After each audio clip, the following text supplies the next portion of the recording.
விடாதீங்கண்ணா.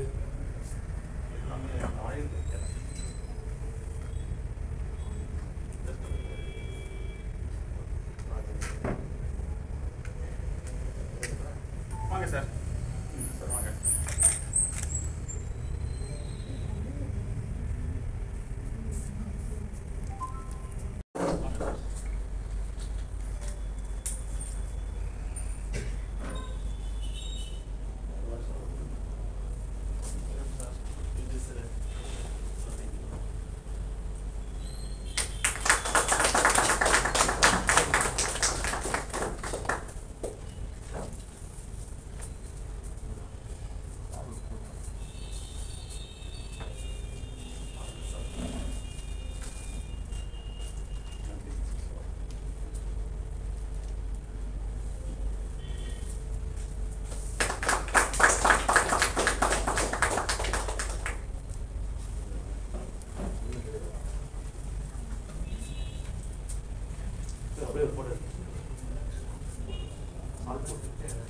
என்ன சாரில் கொடுத்துருந்தேன் அந்த மாலை ஃபோட்டோ எடுத்து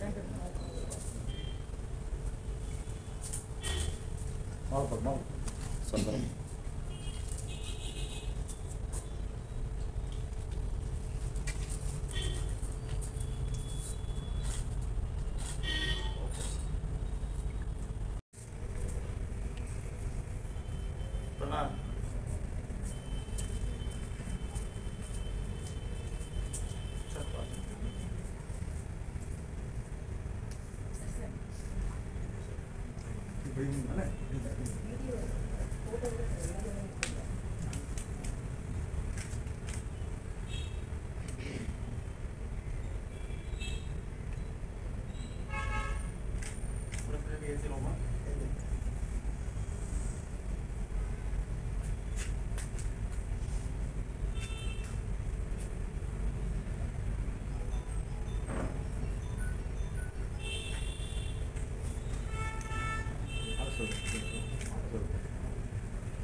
கொஞ்சம் அப்படியே கொடுங்க பாருங்க.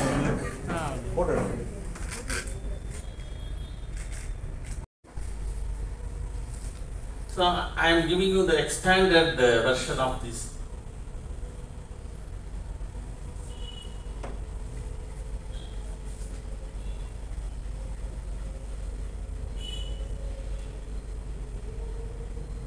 இதுதாங்க பார்க்குறீங்க. இதில் if you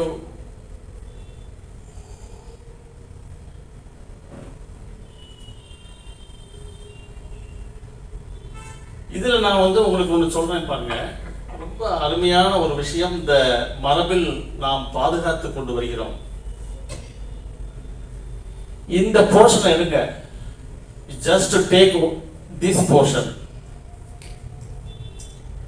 இந்த போர்ஷன் தான் அதை எக்ஸ்பேண்ட் பண்ணீங்கன்னா அந்த போர்ஷன் தாங்க இந்த போர்ஷன். ஸோ அது உள்ள நீங்கள் வந்து will see such kind of detail. பாருங்க இப்படி இருக்கும், அப்படி இருக்கும். இதில் இங்கே ஒரு பாயிண்ட் இருக்கு பாருங்க. இந்த பாயிண்ட் இதை நீங்கள் பெருசாக எடுத்தீங்கன்னா that will show you அப்படி போயிட்டே இருக்கும். இது ஒரு ரிலேட்டிவிட்டி தியரி. இது உங்களுக்கு நீங்கள் இதுதான் நம்மளுடைய தொன்மையினுடைய மிகப்பெரிய சிறப்பு. அனோர் அணியாம் மகத்துவம் மகியாம் உங்களுக்கு தெரியும். இந்த அணுவில் என்ன உண்டோ அது மகத்திலும் உண்டு. அதனுடைய விரிவாக்கம் தான் இது. இதை நீங்க இன்னும் பெருசா போக போக போக போக இதே தாங்க திருப்பி திருப்பி வரும். இந்த எம்பிரியோவில் வந்து சொல்லுவோம் இல்லையா, என்ன மாதிரியான சப்ஸ்டன்ஸ் இருக்கு, இந்த விதையில் விருட்சத்தினுடைய சப்ஸ்டன்ஸ் உண்டு சொல்றது போல இது அந்த எம்ப்ரியோ ஸ்டேஜ்லையும் இப்படிதான் இருக்கும். ஈவன் அதை நாங்கள் வந்து பரமாணு ஸ்டேஜ் சொல்லுவோம்.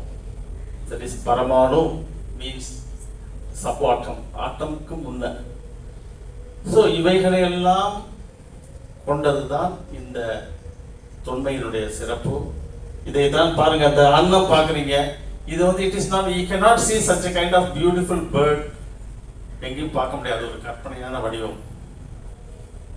அந்த கற்பனையான வடிவத்திற்கு இந்த மாதிரி ஒரு அமைப்பு கொடுக்கப்படுகிறது என்றால் இதுவும் ஒரு கற்பனை. இந்த ஸ்கல்ப்சர்ல வந்து ட்ரெடிஷன்ல நீங்க இதெல்லாம் பார்க்கணும். இந்த நேச்சரா நீங்க இலையை பார்த்துருப்பீங்க, இப்படி இருக்கும். சாதாரண இலையெல்லாம் நீங்க பாக்குறீங்க இல்லையா, அந்த செடியில் அந்த இலைக்கும் இதுக்கு ரொம்ப வித்தியாசம் உண்டு. என்ன காரணம்னா எல்லாமே நமது மரபில் தான் உணர்ந்து ரசித்து அதனை நாம் வெளிப்படுத்தும் பொழுது கிடைக்கக்கூடிய உணர்வு வந்து ஒரு வித்தியாசமானது. இதுதான் இந்திய நாட்டினுடைய கலைகளுடைய சிறப்பு. இந்த சிறப்பு தான் அந்த படத்துல இருக்கு. அதே மாதிரி பாருங்க, எலிஃபண்ட் பாருங்க, இது கூட உங்களுக்கு காட்டுல இருக்கிற எலிஃபண்ட் அல்ல. இந்த அங்க இருக்கிற ரிஷபம் இருக்கு, அந்த காளை கூட ஒரிஜினல் காளை அல்ல. இதெல்லாம் நீங்க உற்று நோக்கணுங்க. அந்த சிங்கம் பாக்குறீங்க, அதுவும் அல்ல. இப்படித்தான் நீங்கள் கோயில்களிலே நீங்கள் பார்க்கக்கூடிய ஒவ்வொரு சிற்பமுமே இயல்பாக நீங்கள் பார்க்கும் காட்டிலேயே வீட்டிலே பார்க்கக்கூடிய விலங்குகளோ பறவைகளோ அல்ல. அப்படின்னா இது என்னது? இது உங்களுக்கு பாடம் நடத்துறதுக்கு ஒரு நாள் ஆகும். அத்தகைய சிறப்பு வாய்ந்த நுட்பமான கருத்துக்களை எல்லாம் இந்த மரபு சிற்பம் கொண்டிருக்கிறது. இதையெல்லாம் நாம வந்து அடுத்த தலைமுறைக்கு எடுத்து செல்ல வேண்டுமா வேண்டாமா? கோயிலில் போறோம், நேரமே கும்பிடுறோம், சாமியை கும்பிட்டு வந்துடுறோம். இப்ப கூட சாமியை சரியா கும்பிட முடியாது, கவசத்தை போட்டு மறைச்சிடுறாங்க. அதனுடைய அருள் கிடைக்கணும்னு சொல்லும்போது நமக்கு வந்து வரத கஷ்டத்திலிருந்து இறைவனுடைய அருள் வேண்டும், அதற்கு தான் போறோம். ஆனால் அது மறைக்கப்படி இருக்கும் பொழுது எப்படி அந்த அருள் கிடைக்கும்? இப்படித்தான். அது போல இந்த யானையை சொல்றேன்னா, யானைக்குன்னு ஒரு டெஃபினேஷன் இருக்குங்க. யானை நீங்க காட்டுல இருக்கிற யானை வேற, இந்த யானை வேற. அந்த முகத்தினுடைய அமைப்பு பார்த்தீங்கன்னாவே கூட இப்படி இருக்கும். கண்ணை எடுத்தீங்கன்னா இந்த கண்ணுடைய ஸ்டைல் எல்லாமே வந்து இது எல்லாமே வந்து இயல்பாக அந்த இந்த கலை நுணுக்கம் நம்ம நாட்டில் இருக்கக்கூடிய மரபு தன் உள்ளத்திலே வாங்கி அதனுடைய சுவைத்து அதை எக்ஸ்பிரஸ் பண்ற. It is the experienced expression. It is not imitation. It is well experienced. What he enjoyed அதை உங்களுக்கு கொடுக்கிறதுதாங்க. இதுதான் நாங்க காவியம் சொல்லுவோம். காவியம் லட்சணமே இதுதான். நீங்க சிற்பம் காவியம் பின்னாடி சொல்றேன் பாருங்க. சிற்பம் ஒரு காவியம், கட்டடம் ஒரு காவியம். அடுத்ததாக இந்த எலிஃபண்ட் சொன்னேன். அடுத்தது பாருங்க, ஒரு முக்கியமான ஒரு தகவல் உங்களுக்கு. இதெல்லாம் சிற்பத்துல, கட்டடத்துக்கு வாங்க. நெக்ஸ்ட் இதையும் பாருங்க சார், பார்த்துங்க. இதையும் கொஞ்சம் பார்த்துக்கிறது நல்லதுதான். ஏன்னா just for getting comparative study.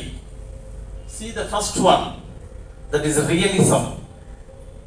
That is also very ancient. People used to do a lot of real sculptures from the long back.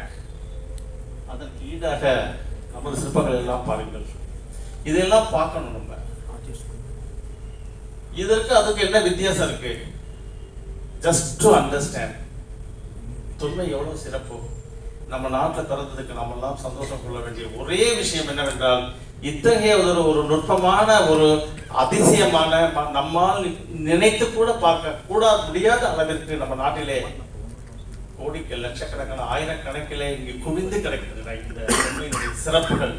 100 ஆண்டுகள் 150 ஆண்டுகள் பெருமை வாய்ந்த பழமையை எல்லாம் போற்றி பாதுகாக்கும் அமெரிக்கா போன்ற எத்தனையோ நாடுகளை எல்லாம் பார்க்கும் பொழுது நம்முடைய 3000 ஆண்டுகள் வரலாறு நம்மிடையே கொட்டி கிடக்கின்றன, வீதியில் கொட்டி கிடக்கின்றது என்று சொல்ல வேண்டும்.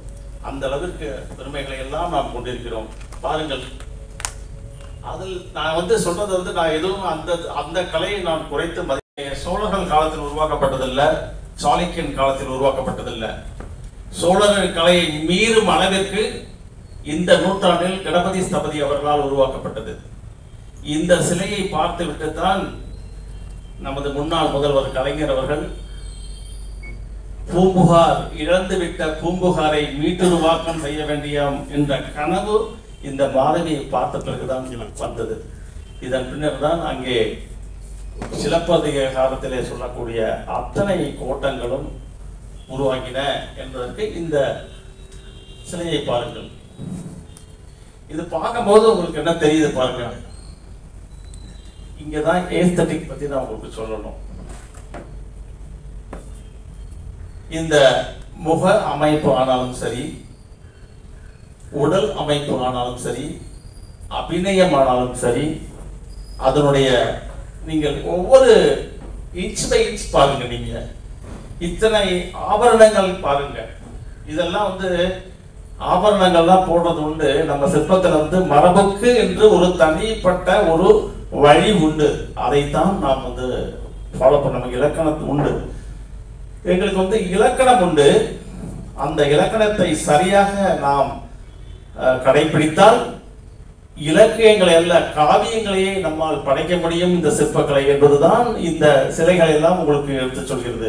இந்த சிலப்பதிகாரத்திலே வரக்கூடிய அந்த இளங்கோவடிகள் விவரித்திருக்கிற அத்தனை கூறுகளையுமே ஸ்தபதி அவர்கள் இதனில் புலப்படுத்தி இந்த மாதவியை உருவாக்கி இருக்கிறார்கள். இதில் நீங்க இந்த ஆவர்ணம்ஸ் எல்லாம் பார்க்கிறீங்க இல்லையா? இந்த ஆவர்ணம்ஸ் எல்லாம் இளங்கோவடிகள் சொன்னது பாருங்க. இது இது இன்னும் நிறைய பேருக்கு தெரியாம இருக்கு. இது போற்றப்பட வேண்டும். நம்மளுடைய நான் மிகவும் வருந்தத்தக்க ஒரு விஷயத்தை சொல்கிறோம். எந்த அளவுக்கு நாம் பழமையை போட்டுகிறோம், தொன்மையை போட்டுகிறோம் உண்மைதான். ஆனால் இதுலயும் தொன்மை இருக்கிறது. இந்த தொன்மையினுடைய வழியாகத்தான் நாங்கள் அதாவது நீங்க இந்த ஹெரிட்டேஜ், 2 ஹெரிட்டேஜ் இருக்கு. இந்த டான்ஜிபிள் அண்ட் இன்டான்ஜிபிள். டான்ஜிபிள் என்றால் இந்த கட்டடங்களும் கோயில்களும் இந்த பழமையான சின்னங்கள் எல்லாம் டான்ஜிபிளாக இருக்கின்றன. ஆனால் அந்த டான்ஜிபிளை உருவாக்குவதற்கு ஒரு சக்தி வேண்டும், அறிவு வேண்டும், அதனுடைய எழுச்சி வேண்டும், சிற்பியும் வேண்டும். இவர்களெல்லாம் இன்டான்ஜிபிள் வழியில் வருபவர்கள். இன்டான்ஜிபிள் இல்லை என்றால் டான்ஜிபிள் இல்லை. எனவே அந்த இன்டான்ஜிபிள் இன்றும் வாழ்ந்து கொண்டிருக்கிறது என்பதெல்லாம் நமக்கு பெருமையை தரக்கூடிய முக்கியமான தகவல். பாருங்கள், இந்த இன்டான்ஜிபிள் ஹெரிட்டேஜ் இந்த நூற்றாண்டிலும் வாழ்வதால் தான் இன்றும் 10ஆம் நூற்றாண்டை வெல்லக்கூடிய அளவிற்கு கூட நம்மால் சிற்பங்களை ஏற்ற முடிகிறது என்பதை நாம் இங்கு இது என்ன என்றால் தொன்மையை பாதுகாக்கும் ஒரு பாதை தான். அந்த பாதைகளே தொன்மையை விட்டு எங்கும் செல்லாமல் தொன்மை சொன்ன அத்தனை மரபு இலக்கண நெறி முறைகளை எல்லாம் நாம் உபயோகித்து இந்த சிற்பம் உருவாக்கப்பட்டிருக்கிறது என்பதை எல்லாம் சொல்ல வேண்டும். இதில் தான் ஏஸ்தட்டிக் பத்தி சொல்லணும்னு சொன்னேன். இப்ப இந்த முகம் எடுத்துக்கீங்க. முகம் என்றால் எப்படியும் செய்யலாம் என்ற அல்ல, சிற்பத்திற்கு என்று ஒரு பாணி உண்டு. சிற்பம் எதை பேசுகிறது? நமது மரபு சிற்பம் அந்த குவாலிட்டியை பேசுது. இந்த குவாலிட்டி ஆஃப் மாதவி என்ன அப்படின்னு பேசுது. அதுதான் உங்கள்கிட்ட சொன்னோம் இல்லையா, அந்த லிட்ரல் வேல்யூஸ், பொருண்மை. அந்த பொருண்மையை இந்த மாதவி என்ன சொல்கிறது என்பதை நான் இங்கு செய்ய வேண்டும். அதனுடைய அபிநயம் ஆனாலும் சரி, அதனுடைய முகபாவனைகளாலும் சரி, எல்லாமே அந்த பொருண்மையை மிக விரிவாக சொல்கிறது. அதுதான் இந்த மாதேஸ்வரனுடைய இந்த நுட்பமான கருத்து. இந்த முகத்திற்கு ஒரு அமைப்பு உண்டு. நாம் இப்ப நீங்க பாப்பீங்க, ரியலிசம்னு ஒண்ணு இருக்கு. ரியலிசமுக்கும் இதற்கும் ரொம்ப தூரங்க. இந்த ரியலிசம் என்ற நிகழ்வு நம்ம நாட்டிலே பன்னெடும் காலமாக இருக்கிறது. ஆனால் அவற்றை எல்லாம் இந்த நாட்டில் கால் மூட முடியவில்லை இன்று வரைக்கும். என்றால் என்ன பொருள் என்றால், இந்த மரபுக்கு என்று கொடுக்கப்பட்ட அந்த இடம் இன்னும் பாதுகாக்கப்பட்டு வருகிறது. இந்த மரபில் தான் இத்தகைய முகம் இருக்கும். இந்த கண், மூக்கு, வாய், உதடு எல்லாமே இலக்கணத்தினுடைய நெறிமுறைகளைத்தான் நாம் இங்கே கடைபிடிக்கிறோம் என்பதை நாம் அறிய வேண்டும். இதனுடைய எவ்வாறாக இத்தகைய சிலைகள் எல்லாம் அமைக்கப்பட்டிருக்கிறது என்பதையெல்லாம் நீங்க பார்க்கலாம். அடுத்ததுப்பா அந்த மொத்தமா தெரியணும் பாரு. இதுல இதுல கீழே போ ஸ்டாச்சு. அதான் பாருங்க, இப்ப அலங்கார சாஸ்திரங்கள் உங்களுக்கு தெரியும். தண்டி எழுதின அலங்கார சாஸ்திரம். அலங்கார சாஸ்திரம்னா என்ன? இந்த லாங்குவேஜில் இருக்கிற அணி, நம்ம தமிழ்ல அணின்னு சொல்லுவோம், அந்த அணியை குறித்து, அணி என்றால் நம்ம போட்டுக்கிற அணி அல்ல, அந்த அணியினுடைய பெயர், அதனுடைய பொருள் என்னவென்றால் ஆன்மாவை சுற்றி இருக்கும் அணி என்று நாம் எடுத்துக்கொள்ள வேண்டும். அந்த உடல் அணி, அந்த உடல் அணி பாருங்கள், கண்கள் மலர் போல இருக்க வேண்டும், முகம் எப்படி இருக்க வேண்டும், கைகள் எப்படி இருக்க வேண்டும், இடை எப்படியாக இருக்க வேண்டும். என்னப்பா இது எல்லாம் உதாரணங்கள், சிமிலிஸ் சொல்லுவோம் நாங்கள். நம்ம மற்றது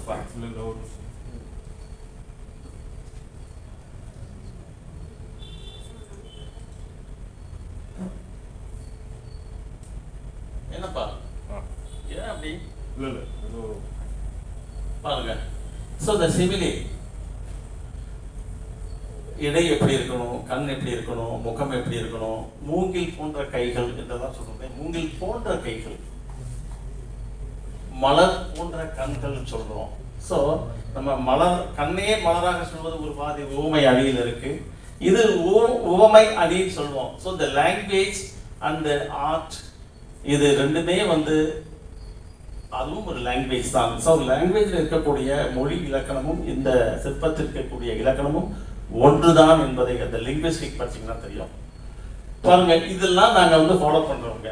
இதை மீறி நாங்கள் செய்ய முடியாது. இதுதான் இலக்கணம் என்று சொல்கிறோம். எங்கள் சொந்தமா அது we are not at liberty to do anything. We can create things, but we have to follow certain rules what told in our vastu silpa shastram. இதனுடைய மரபு இலக்கணம் என்றால் இதுதான் மரபு இலக்கணம். இதனை ஃபாலோ பண்ணிட்டு கருத்துக்கள், அந்த பொறுமையில் புதுமை படைத்தல். நீங்க என்ன சொல்லுவாங்க, இந்த traditional art they are all stereotypes செய்றவங்க, they are all not creating things, not creators சொல்லுவாங்க. அப்படி அல்ல. இதோ இந்த மாதவி வடிவம் முற்காலத்தில் எங்கும் செய்யப்படவே இல்லையே. இது ஒரு கிரியேட்டிவ் ஸ்கல்ப்சர் தானே. ஸோ இப்படித்தான் நாங்கள் இந்த மரபு வழியிலே பயணிக்க வேண்டியது முக்கியம். ஆனால் கருத்துக்கள், பொருண்மைகள், அதில் நாம் கண்டிப்பாக புதுமையை புகுத்த முடியும் என்ற அடிப்படையில் தான் இந்த மாதவி சிலை உருவாக்கப்பட்டிருக்கிறது. இப்படித்தான் கண்ணகி சிலையும். நீங்கள் பூம்புகார் சென்று பாருங்கள், அங்கே கலைக்கூடத்திலே சிலப்பதிகாரத்தினுடைய காட்சிகளை எல்லாம், இந்த சிலப்பதிகாரம் ஏடுகள் அழிந்தாலும் கூட இந்த சிலப்பதிகாரத்தினுடைய அந்த கதையானது சிற்பமாக வாழும் காலம் வரை இந்த சிற்பம், அந்த சிலப்பதிகாரம் வாழும் என்ற நோக்கில் தான் இந்த சிற்பங்கள் எல்லாம் படைக்கப்பட்டிருக்கின்றன. அடுத்ததுப்பா நெக்ஸ்ட் அந்த ஸ்கல்ப்சர் காமிச்சிடு. அது அடுத்தது ரைட். இதை பாருங்க, இதுவும் அப்படித்தான். இதெல்லாம் நம்ம இதெல்லாம் ஏஸ்தட்டிக்கினுடைய ஒரு அங்கம் தான். இந்த அன்னம், அம்சம், நம்ம அம்சம் சொல்லுவோம் வடமொழியில, இது ஆக்சுவலி அன்னம் என்று அழைக்கப்படுகிறது. இதுல தான் நான் உங்களுக்கு சொல்ல வேண்டியிருக்கு. இந்த அன்னத்தினுடைய அந்த கருக்கு என்று சொல்லுவோம் பாருங்க, அதை நான் உங்களுக்கு போட்டு காமிக்கிறேன். எடுப்பதெல்லாம்